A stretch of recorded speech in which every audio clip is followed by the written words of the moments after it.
morning and welcome to Mirador TV. My name is Max Hurd, and for the first half an hour of today's show, it will be just me, unless Stuart turns up. Unfortunately, he is a little bit ill.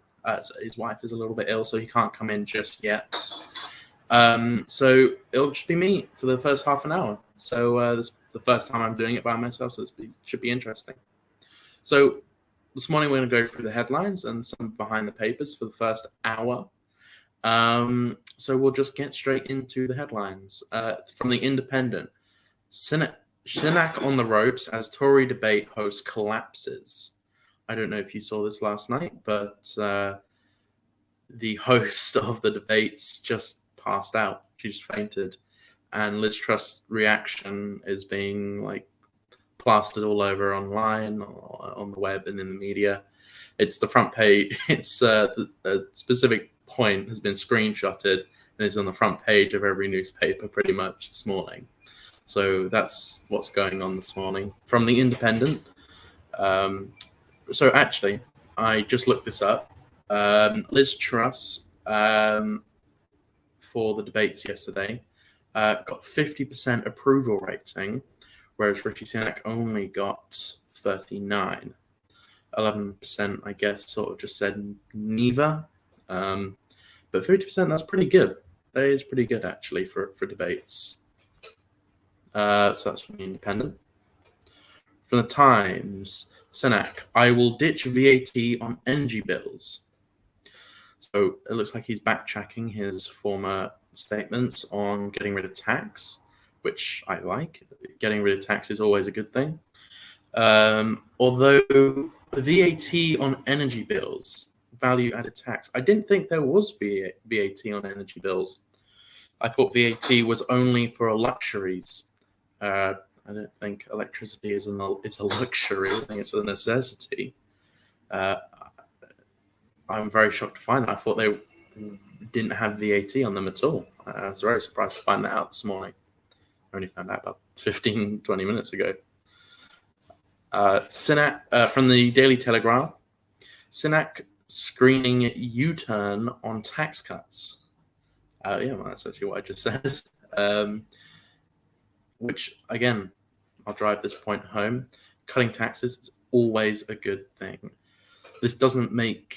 Well, I'll be honest, I'm biased on this. I do not want Rishi Sunak as the next Prime Minister. I don't particularly want Liz Truss either, but she's the least worst of the two options. Rishi Sunak, if you didn't see, was actually endorsed the other day by the CCP, the Chinese Communist Party. That is the party of Xi Jinping. He was endorsed by them. But it seems a little bit weird, but he has been very soft on China in the past. That Rishi Sunak has. From the Daily Express. No if, no buts, police must... No ifs or buts, police must solve more crimes, says Liz Truss. Everyone agrees. That's such a milquetoast centrist opinion. Police must solve more crimes. Obviously. Sometimes these people actually amaze me with the most boring quotes they come out with. Police must solve more crimes.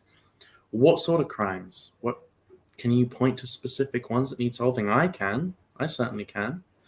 There are certain gangs in Rotherham and Rochdale and Whitechapel.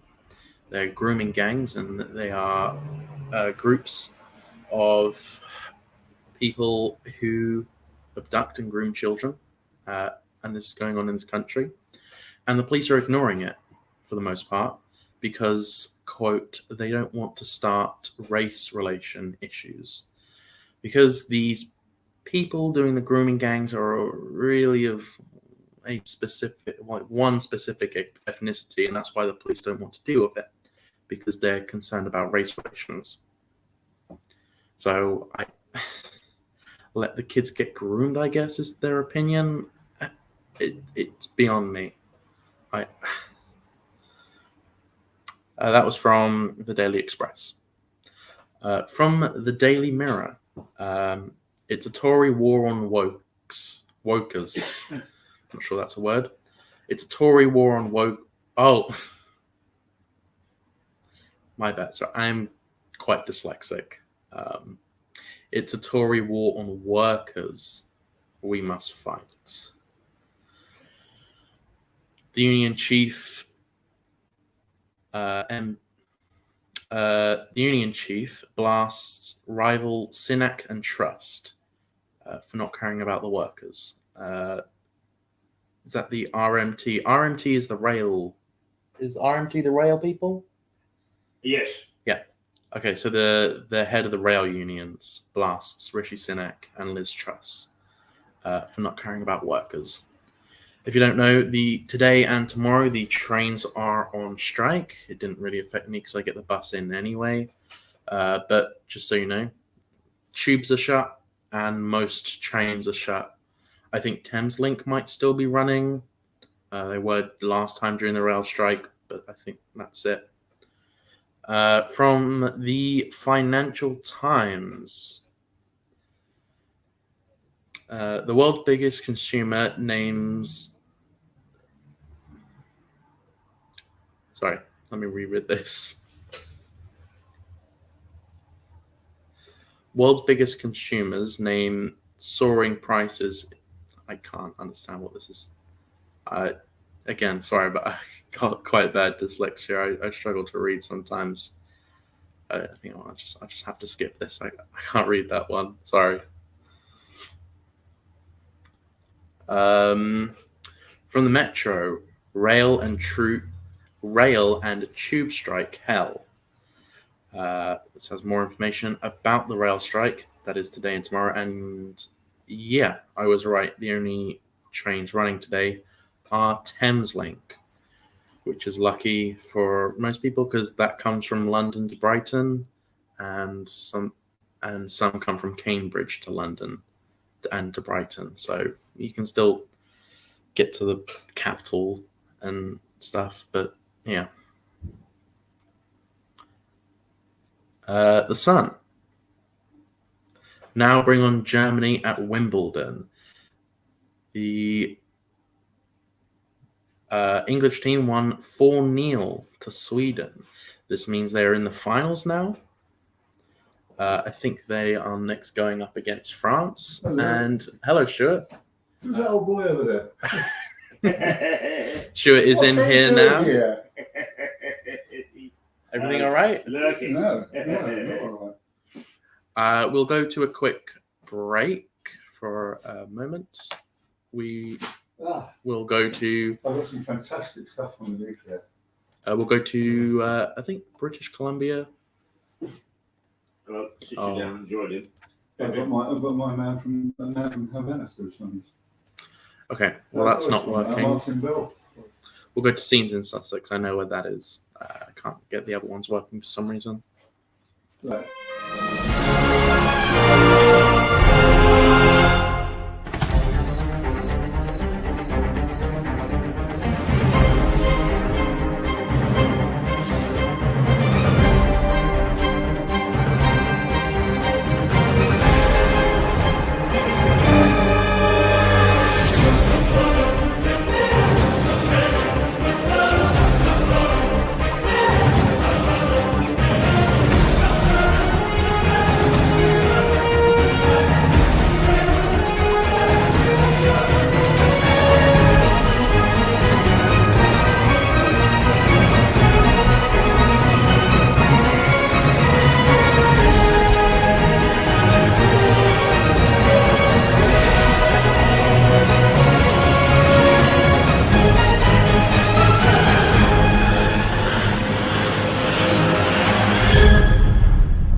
Okay, so welcome back. Stuart has arrived. He's just gone off to go sort something out. From the Sun here, we'll just jump straight back into the headlines whilst we wait. From the Sun here, it says that Sweden lost to England. England won 4-0. They're in the finals now, and they're going to be going up against Germany. Or France, I believe. That's from the Sun. This is from the Guardian.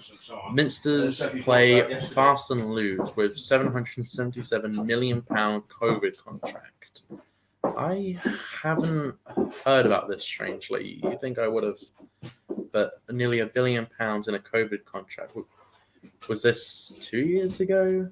I'll have to look into this for the next segment because that seems very interesting. I don't know really anything about that, if that's an old story, but it's on today's headline. From the Daily Mail, air pollution is likely a cause of dementia, apparently. I've not heard that. Have you heard that? Yes, I have. There's all kinds of things about air pollution which people tend to ignore. Yeah, I mean, if you go to London, I wrote about it some time back.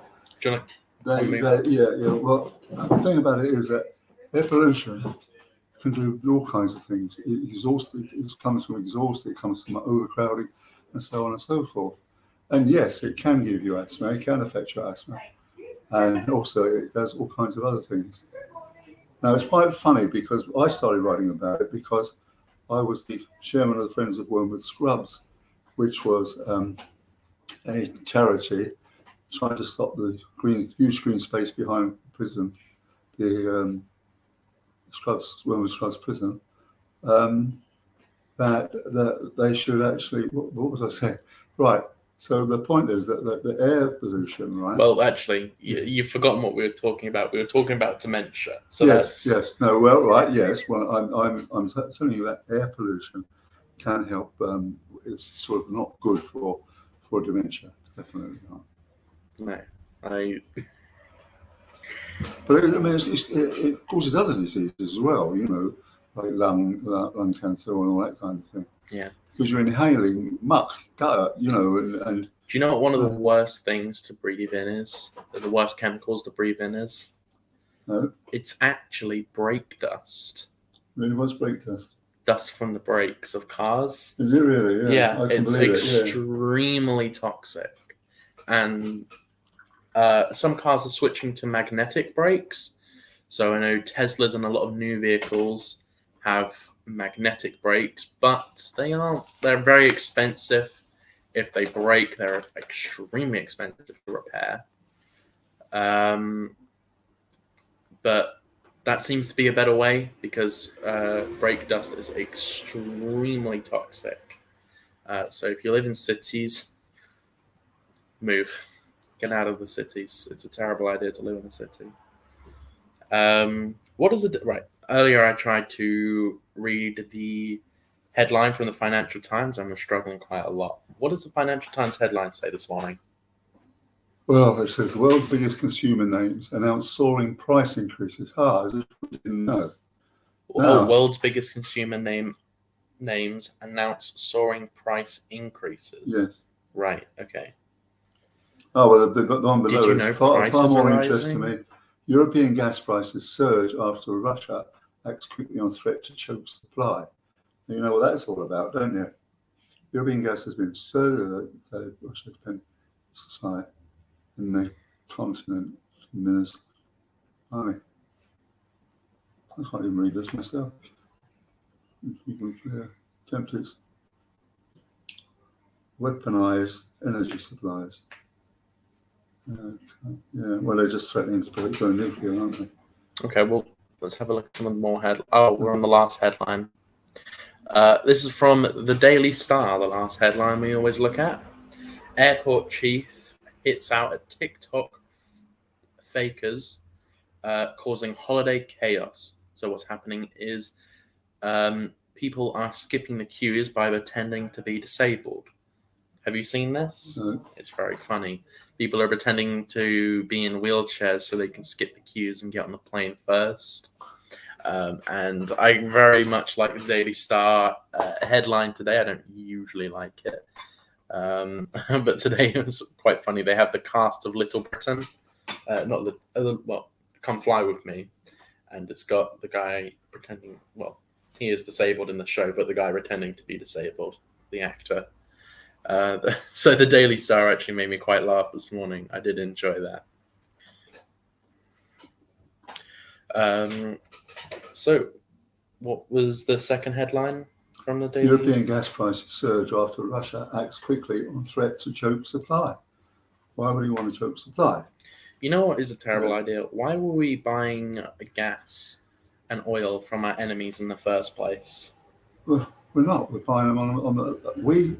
Russia supplies 5-6% of our gas, right? Okay. But it's not. Wait, about, what? Say that again. How much percent? 6%. Is that it? Yes. The rest comes from Norway, 40%, and the rest comes from Qatar, which is LNG. Well, if it's only 5%, what we all?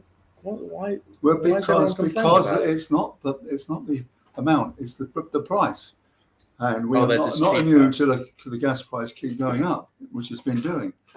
Therefore, he wants to cut that down so he can start throwing his weight around. In his case, he said, right, to deepen supply cuts in the continent in Moscow's latest attempt to weaponize energy supplies.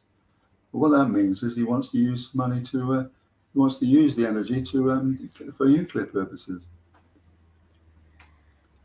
So there you go. There's some more interesting stuff about renewable energy here on page 10, it says. I am surprised to find out that we only bought 6% from Well, I've Russia. been wrong about it. Well, yeah. Well, no, I didn't realize that it was that small of a percentage. Well, compared with Germany, it's just minuscule bit, but How much is Germany buying? From 2/3 of their energy. Oh. Yikes. Now, one article in here I've just come about. The Japanese are thinking twice about abolishing nuclear, which they did after Fukushima, right? Yeah. And then they decided they will actually depend on renewable energy.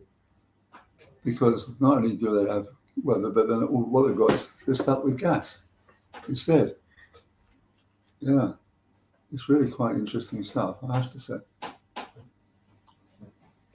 Okay. Then we've got another one here, BT veteran to take helm at Rolls-Royce. Right? First time to do it.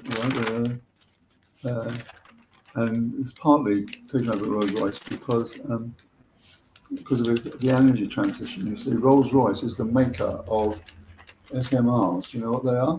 What is an SMR A now? small modular reactor. It's Really? a small nuclear reactor, right? And that's Rolls-Royce. Rolls-Royce are the people who make it. Oh, And they can make it up to about 300 megawatt hours. I'll be honest, Rolls-Royce aren't known in the car community for being very reliable. Well, no, but this is not about the car. No, I know, but they have a reputation for not being very Anyway, so Boris picks this up and says, yes, we're going to have these small ones because you can make them in a factory sort of thing. You know what I mean? So it's not the kind of expense you've got with Hinkley Point the size of C, which is something like, I don't know, 3 billion to do it. When is they're making a new reactor, aren't they? In the one in Suffolk? Yeah, this is abominable. This is absolutely, I should be going on about this. It's a forerunner. It's a sort of, well, let me just take you back. We'll probably dive into energy okay. matters later, but what's like the brief? What the brief was? Sorry, say again? We'll go into energy matters properly. We'll do a show of it. But a brief description, what is going on there? Well, there's all kinds of things going on, but in this particular case, that BPT can make these small modular reactors and they would help to reduce the price to the shareholder. Now, they've now said they've given permission for Sizewell C to go ahead, and they are, after Hinkley Point. Well, Hinkley Point the Chinese, George Osborne, when he was Chancellor, bribed the Chinese to invest not only in Hinkley Point, but three other nuclear plants to Chinese specification. Mrs. May, who then became Prime Minister, got a tremendous bollocking from the State Department saying, you can't do this. They might send us bloody missiles across to us. Oh, you know what? I saw an energy story that reminded me. Yeah. I want to speak about with you. So about a year ago, not a year ago, sorry, a couple of years ago, 2019, 2018, when Theresa May was in charge, she sold all of our strategic reserves because she said we live in a buy and demand economy. If we need it, we will just buy it. So she sold all of the strategic reserves, right? What was it? Of oil. What? Of oil. Mrs. May didn't, did she? Yes, she did. Well, we don't We don't anymore. We don't have a reserve like that. We did. Well, no, we don't have a reserve of gas. I know what I'm saying. We did. No, we never have had. Of oil. Of oil, no, we don't. We don't harvest it. We keep oil.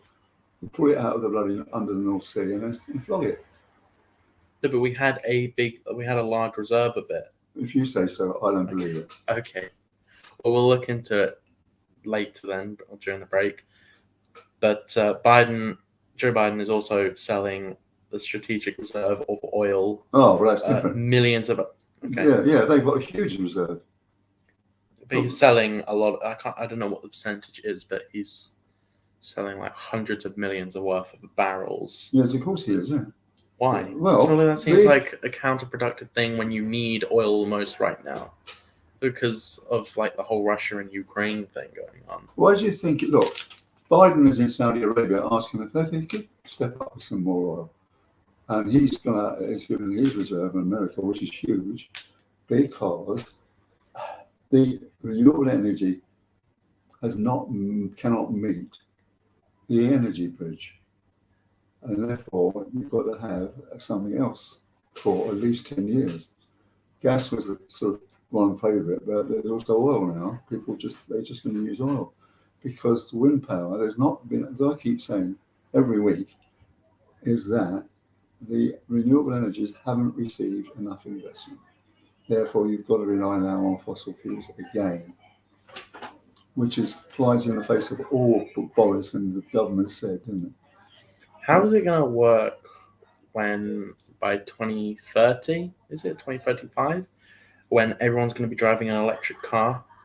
They're trying to get rid of all combustion engines from being made. Well, let me reliably tell you that they won't meet that target. I'm pretty sure they won't either. But you've got to think about lithium cars, right? Yeah. Lithium does not have the density to take you more than about 200, 300 miles. And secondly, if there's all electric cars, the national grid won't be able to cope. Yeah. Right? That is a given. As it happens, one of the companies on my website called AFC Energy is an off-grid source of supply of gas. Okay. Yeah. So it sells those. And they're very good for sort of buses who don't go a long way, and also some lorries. And they can do it for aeroplanes and boats. That's what they're doing now. They're thinking about using that gas for boats. Mm. So it's again very, very interesting stuff. But you know, when Boris went to Saudi Arabia, he was told to buzz off, and Biden has been told to buzz off, I think. Because you know, really, Saudi Arabia is the biggest supplier of oil. It has the cartel, doesn't it? The OPEC. Yeah, I heard a joke that I can't speak this morning. I heard a joke the other week that made me laugh. When we went to Saudi Arabia to try and get oil from them instead of Russia, I heard the joke. It was we should stop buying oil from Russia and start buying oil from the good guys. We shall go to Saudi Arabia now. Well, I don't know about good guys. I know that they still chop people's hands off if they get appetite. Yeah, it was a joke. but I don't understand why we're buying oil from our enemies. Because we're short of it, that's why. As the government sees it. You've got to understand that the North Sea, there's still some oil and gas in it, but it's largely depleted. It's been largely depleted since 2004. But therefore, you've got to find something else. Right. Read Greenbelt and find some way of investing in renewable energy. Back in my own donkey there, aren't I? You heard it here first. Read Greenbarrel. I have found some articles recently. Pope Francis says he's deeply sorry over Canadian residential schools. Hang on. Have they changed the headline?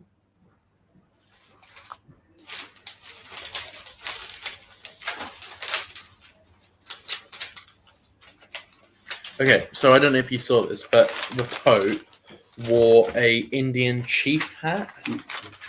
That's sacrilege, isn't it? Sacrilege, you can't wear Indian. These are people, are pagans. What do you think he's doing? I don't know, but he met with the Indian tribe and wore one of their hats. What they do, they wear as a these gesture feather of hats, kindness. and they go running around the fire going, oompa, oompa, oompa, da. Oompa. That's what they do. That is what they do, yeah. Well, they're very great users of fossil fuels, aren't they?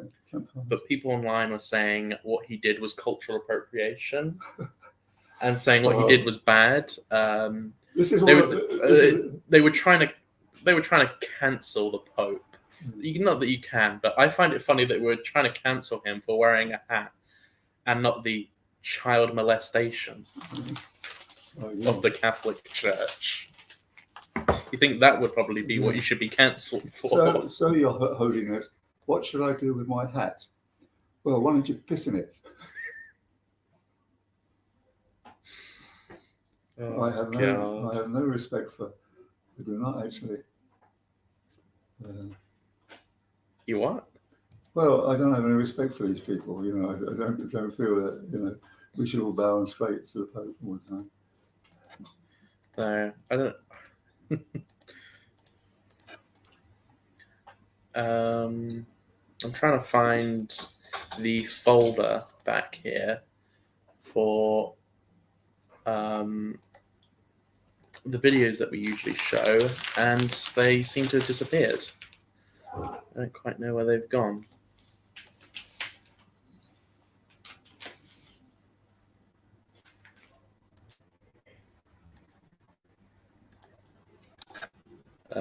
I found them. So we're going to play a short clip. We're halfway through. It's half an hour. We've got another half an hour left. I'm going to play a mountain scenic drive through British Columbia, Canada. I really quite like this one because I would love to go to Canada. It's a beautiful country.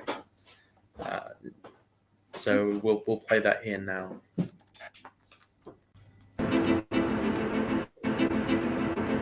Yeah, I love to go to Canada. Apart from what about morale. Never mind, go to a nice walk.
It's really hard to be filming in the car here because the road is rough, patched up all over the place, and hard to keep the camera steady.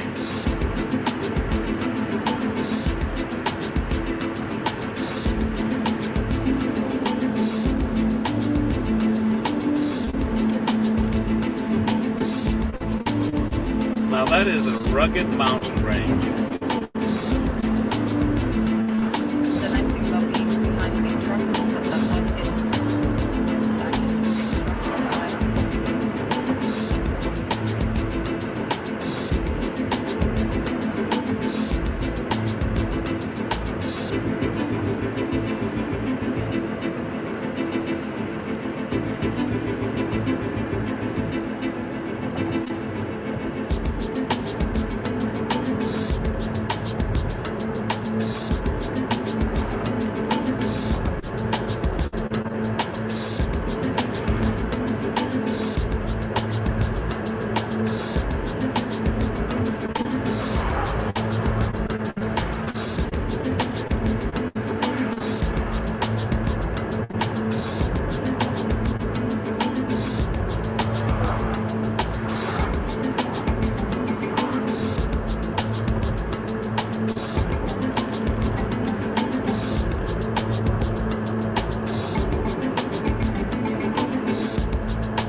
so many motorhomes,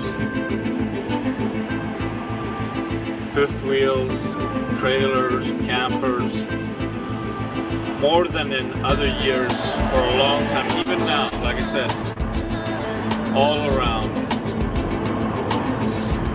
Many of them are rental. Actually, this time we've seen a motorhome, a trailer, and a camper truck, but there's so many of them out on the road.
All right. Sorry, what was that? What about the ladies' football last night?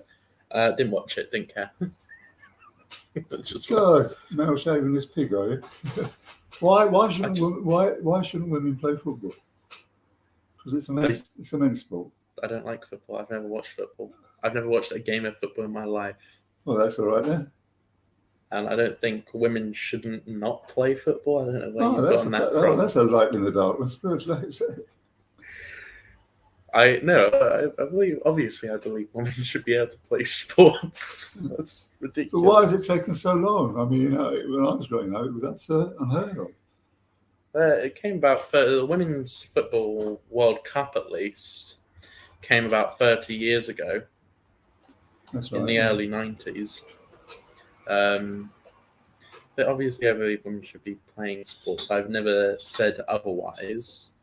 I genuinely, I think you misunderstood what we were talking about yesterday off camera.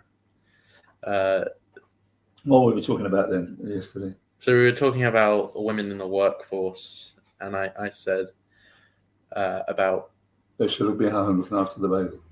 yeah. Yeah. I think the most important.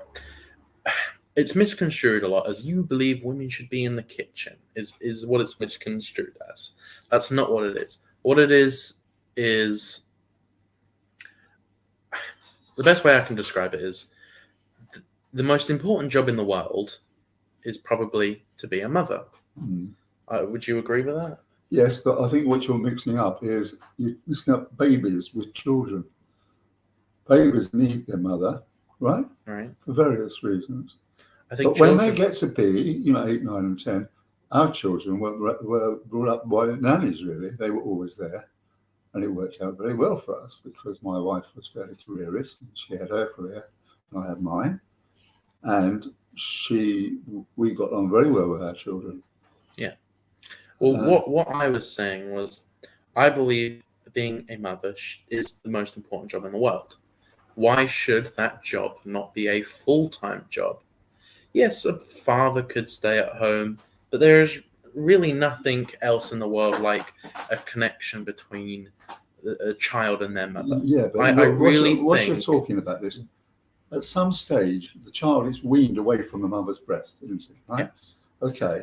And you're saying that then that they should look after to what age should they look after their children at home? For starters, the children do not want their bloody parents pestering them and having a go at them all the time, bringing them up. No, it's not what children want. No, but it's the best thing for them. Well, whip them and flog them. What you saying? Whip them into line. Go on. No, I just think that being a mum should be a full-time job. That's what I'm saying.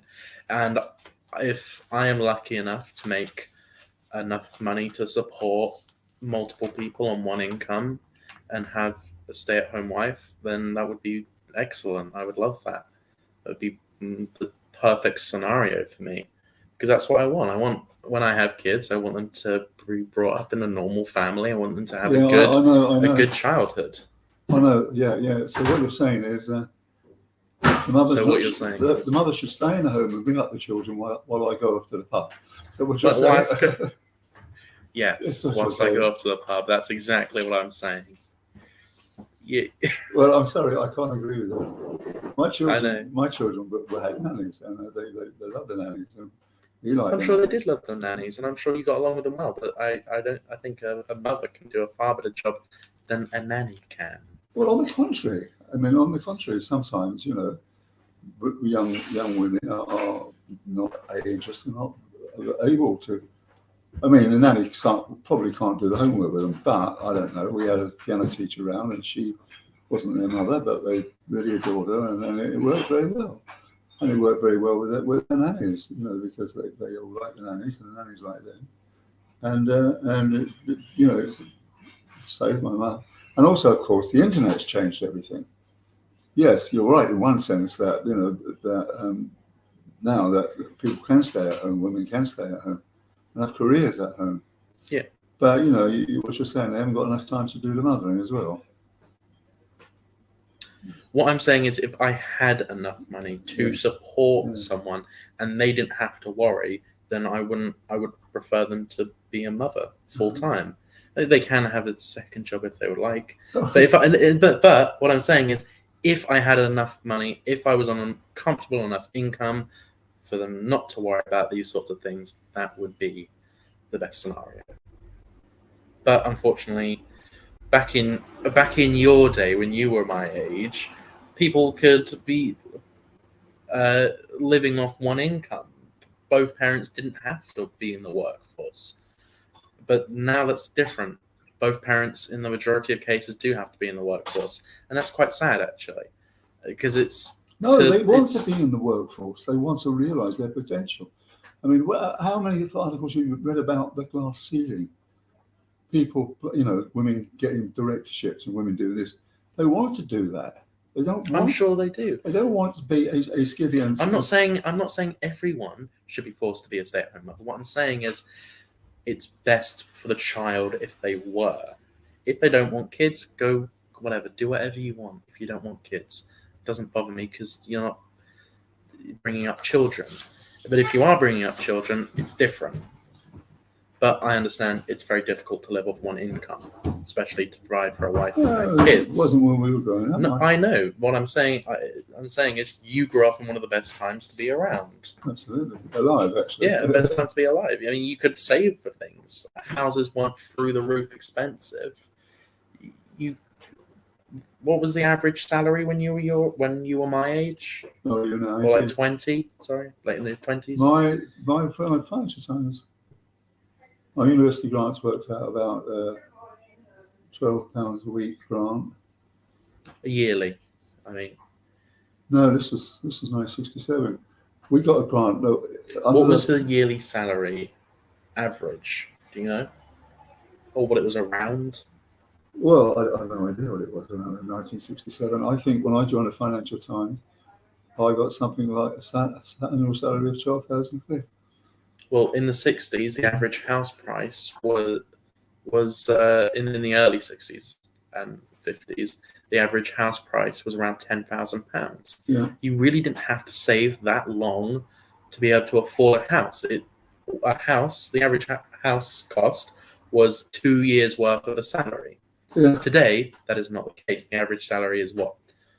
30-something thousand pounds. The average house. The average house is what? $500,000 now. But it depends where you live. In the south of England, it does. Yeah. Yeah. In the south of England, my south son in Worcester, his house costs $334,500. Big, nice three-bedroom house. Down here in Lewis, you wouldn't get a bloody cupboard for that kind of money. Yeah. I mean, how much? So did you say? What? How much was the house? Sorry. 345. 34,000. What? 34,000. No, what the average size of a house? Yeah. Right. No, It's it's $500,000 here. Yeah. Right. Easily. And in Worcester, it was 34%. 345. Right. Okay. So, £334,000. Okay. but then again, it was the golden era because you could save the money to get a mortgage. Now, this is where I have my bit about the bank of mum and dad. And this is where I have my bit about immigration. All right, fine. But no, tell me about the bank of mum and dad then. Well, the bank of mum and dad now is the second largest mortgage lender in the country. Really? Yes. Okay. Now, young people today find it very difficult to get the mortgage ladder. Yeah. You look at it this way. My daughter Lily was well educated. She has the MSc in environmental science, and she gets paid absolutely F all, right? Mm-hmm. Certainly not enough money to actually. So the young people today are hit by a double whammy. They can't save enough money to buy it. So, by a set of circumstances, when my previous wife died, I was able to give all three of my houses houses, because the big one in London was worth what, 600,000. So Liz and Julia got 300,000 quid each, and then the other one, with a different mother, got about 20,000, I think, 30,000, maybe like that. And people said to me, "You're absolutely crazy. You could have made a fortune by breakfast. I said, look, I've always earned enough money to do what I want and go where I want. Why shouldn't I give it to them now? Because they by having it now, as opposed to when I die, you are hit with a bloody great inheritance tax. Therefore, as I keep saying to them, I've got the karma, you haven't. At least you could have said thank you. Yeah. But that's what people do now. You know, the baby boomers, ones who saved and worked hard. That's it. The only thing they do is equity release, but we won't go into that. And they're using some of their wealth, if you like to call it that, to help their children out, which is the thing. Yeah. But then you get another problem like what you've got here. I hope I make enough money to do the same with my kids, to be able to give them houses. But I'm not sure if I will. Sorry, I cut you off. What were you saying? Well, there's another serious problem here with all this kind of thing that young people, you know, all these DFLs coming down here. Our young kids can't get on the mortgage loan. They can't even get in the houses. Yeah. And and all the DFLs, all the DFLs, people who say these bloody DFLs. And I said, well, what if you don't qualify for a DFL? I said, I don't know. I said, why don't you try FIT? Filth. What does that mean? Failed in London, try Hastings. So it's very, very, very difficult for young people now to get, as you know, probably jobs and mortgages and that kind of thing. I really struggled to get a job. I was just trying to get a job at a supermarket or something like Iceland or Lidl's or whatever, Sainsbury's. It was really difficult, actually, to just get a very, very basic job. So why was that? I don't know. I thought it was desperate for stuff. Yeah, so I know, so did I. But I am concerned that I might have something on my record, but I don't know because you can't find out very easily. Well, because you put a couple of items in your pocket and don't pay at the checkout point. No, I think I might have on my record what's called a non-crime hate incident. No. Have you heard of these? No. Non-crime hate incidents. So, what it is, if you say something online that's controversial, right? Yeah. It's not a crime to say that thing, but it is a hate incident. So what we're going to do is we're going to put it on your criminal record that you have been hateful in the past. Not that I am a particularly hateful person, but you can get in trouble for saying the most mild things like women don't have penises. You can really genuinely be as mild as that. Genuinely as mild as that. I am actually concerned I may have one of those. It's called a non-crime hate incident. You didn't commit a crime, but we do think you're a bad person. And it goes on your criminal record from the police. So I'm actually get quite concerned because I should have been able to get very basic jobs like the supermarket. I don't know. But yeah, very democratic non-crime hate incidents are. But how do you find out when you do processing for background checks? You have you ever run a company or done background checks on people? Of course, I've run bloody companies. I started. No, have you ever had to do like background checks on people? Not really. No. Okay. Also, I employed lots of women. One more good. If you're a Buddhist, a bit more merit has been acquired. Making merit. I've made enough merit not to come back in the second life as a rat, I think.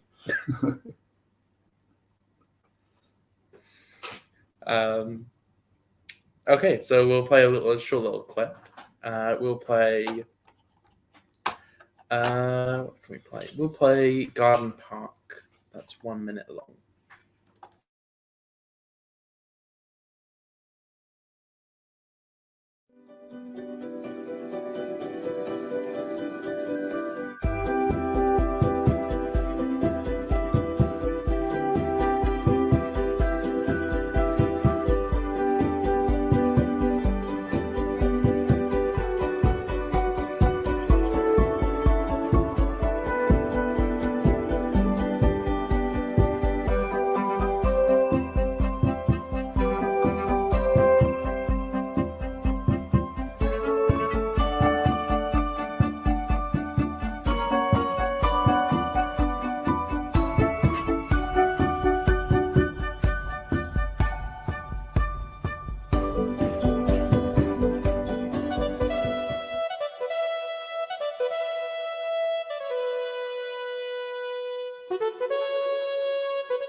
Hello, welcome back. So I have a bit of a pet peeve to talk about here that's actually quite annoys me. So I'll show you. So I hate when newspapers do this, and like news articles in general, it's extremely disingenuous no matter who it is. Even if it's someone I don't like, it's disingenuous. So what the papers do sometimes is they get photographers to go take photos, and then they publish the worst possible looking photo of you. So it'll be you in the middle of a conversation with your mouth wide open in some sort of strange position. It's really disingenuous, and this is what I'm talking about. So this one's a good example, and this one's, my hand's in the way. This one's a good example as well. It's just, do you see what I mean? Yeah. No matter most papers do this now, and Keith pointed out earlier that it was actually started. One of the people who started it was I've forgotten the person's name, but a journalist from the Daily Mail, actually. Well, what can you expect from the Daily Mail? I think it's rubbish. It was The only thing that used to Jeremy. Daily Mail is wipe the bum with it. You know. Not Jeremy Corbyn. What was the last PM for a Labour? The last PM, Tony Blair. Tony Blair. Oh, Gordon Brown. Tony Blair's. Gordon Brown. Sorry, Tony Blair's wife, Sherry. Sherry. You know, Something. Sherry, baby. The Daily Mail started with a photo of Sherry Blair. And she had two flags behind her, and they were coming up behind her, and they looked like horns at the back of her head, and that's actually where it started. One of the places it started, at least. And I'm annoyed to find out that it was the Daily Mail that started that, because I don't mind the Daily Mail; they're quite good. But yeah, it's just so disingenuous. It gets on my nerves. What have you got there, by the way? Anything interesting? It's called a magazine, Max. It's called a magazine. Yeah. Any interesting stories in the magazine? Oh, there's some very interesting stories. Not in that. Oh, no, that one's very interesting. It's Geographical magazine. And it's about, we've got to do, it's all very well invested in renewable energy, but we've got to start investing in mining because of all the metals, you know, aluminium and copper and lithium and all the rest of it are actually necessary for the electric cars, and for the windmills and all other kinds of things. Right. So there you